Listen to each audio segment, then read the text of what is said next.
የደቡብ ኢትዮጵያ ክልል ወጣቶች ጉዳይና በጎ ፈቃድ አገልግሎት ኮሚሽን ከ1.3 ሚሊዮን ብር በላይ የሚገመቱ የተለያዩ ቁሳቁሶችን ለቦዲቲ ከተማ ወጣቶች ስብዕና ማዕከል አበረከተ።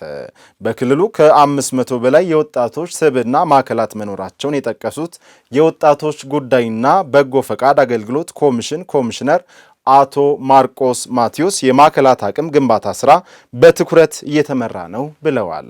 ሁሉም ወጣቶች በማዕከላት ስብዕናቸውን ከማበልጸግ ጎን ለጎን ማዕከሉን ማስዋብና መጠበቅ ይጠበቅባቸዋል ያሉት ደግሞ የወላይታ ዞን የመንግስት ረዳት ተጠሪ አቶ መስፍን ቶማስ ናቸው።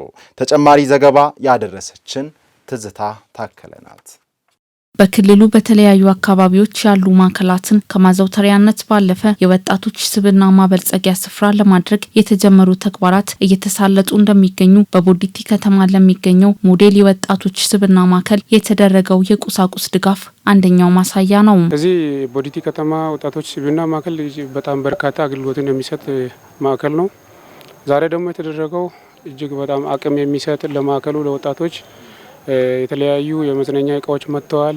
ኮምፒውተሮች፣ የደስ ቲቪ፣ ዲኮደሮች፣ የተለያዩ በርካታ እቃዎች ናቸው። የዘመናዊ እቃዎች ናቸው ድጋፍ የተደረጉት። ከዚህ በፊት መዝናናት የተለያዩ እቃዎችን የሚጠቀሙ የከተማ ወጣቶች ደግሞ በተሻለ ሁኔታ እንዲዝናኑና የተለያዩ ነገሮችን ከከተማ ማዕከል እንዲያገኙ የሚያበረታታ ነው። ከረጅም ጊዜ ጀምሮ አገልግሎት እየሰጠ ያለ የወጣት ማዕከል ነው። አሁን ግን ባለበት ሁኔታ የተወሰነ እድሳት የሚፈልጉ ነገሮችን አይተናል። ከማቴሪያልም ጋር ተያይዞ የተወሰነ ማቴሪያል ጉድለት ያለባቸውንም አይተናል። እድሳት የሚያስፈልጉትንም አዳራሾች በተወሰነ መልክ ማስተካከልን የሚጠይቁ ናቸው። ሰው መዝናኛና እነዚህ ሻይ ቡና ወጣቶች የሚጠቀሙ ቦታዎችም ቢሆን የተወሰነ እድሳት የሚፈልጉ ናቸው። ከረጅም ጊዜ ጀምሮ ነው አገልግሎት ሲሰጡ የነበሩት። የጊዜው እየታደሱ ካለመምጣታቸው የተነሳ ትንሽ አርጅተው አሁን ሳቢ በሆነ መልኩ አይደለም ያሉት። ስለዚህ እነዚህም በተወሰነ መልክ ከወጣቱ ኢንቴንሽን ጋር ከወጣቱ ፍላጎት ጋር አትሊስት ለወጣቱ ሳቢ የሚሆን ቦታ የማድረግ ስራ መስራትን ይጠይቃል። ወጣቶች ከተለያዩ ማህበራዊና ኢኮኖሚያዊ ችግሮች ተላቀው በየአካባቢያቸው ልማት ንቁ ተሳታፊና ተጠቃሚ እንዲሆኑ የወጣቶች ስብዕና መገንቢያ ማዕከላት ጉልህ አስተዋጽኦ ስላላቸው አሁን የተበረከቱ ቁሳቁሶችን በአግባቡ መጠቀም እንደሚያስፈልግ ተመላክቷል። ወጣቶች ደግሞ እቃዎቹ ረዥም ጊዜ ለሚቀጥሉ ትውልድም እንዲተላለፍ በተሻለ እየተከታተልን ደግሞ የእቃዎችን ደህንነት እየጠበቅን ወጣቶችም ደግሞ በጥሩ ሁኔታ ከዚህ በፊት ከሚደረገው በተሻለ ሁኔታ የእቃዎችን ደህንነት እንዲጠብቁ የመጡ እቃዎችን ቢሆን በአግባቡ አገልግሎት እንዲሰጡ የማድረግ ስራ ደግሞ እኛም ኃላፊነት መውሰድ መቻል አለብን። እዚህ ያሉ ወጣት ማዕከል አስተባባሪ ወጣቶችም እዚህ ያሉት ማናጅመንት ቲሙ አጠቃላይ ከኛ ጋር ነው የነበረው። እነዚህ ማቴሪያሎች በበቂ ሁኔታ ለወጣቶቹ አገልግሎት መስጠት መቻል አለባቸው። እንግዲህ ያለው ማቴሪያል በአግባቡ ጥንቃቄ ሊደረግ ይገባል።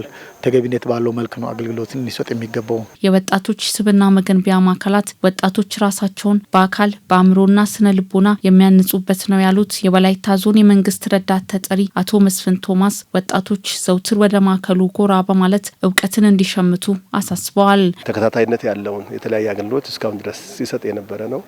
ወጣቶች የተለያየ ስልጠናዎችን በራሳቸው በኮምፒውተር ታገዘ የአካል ብቃት እንቅስቃሴዎችን እያደረጉ የሚገኙበት ሰውም እየተዝናና አንዳንድ ዲኤስቲቪ እና የተለያዩ ነገሮችን ክትትል እያደረገ የሚገኝበት የሻይ ቡና የተለያዩ ቀለል ያሉ መስተንግዶች የሚካሄዱበት ብቻም ሳይሆን የከተማ አቀፍ የሆነ ውይይቶች ሲኖሩ፣ ስልጠናዎች ሲኖሩ መንግስታዊ ያልሆኑ ድርጅቶችም ይህን ማዕከል ተጠቅመው የተለያዩ ስልጠናዎችን እያገኙ የሚገኙበት ማዕከል ነው።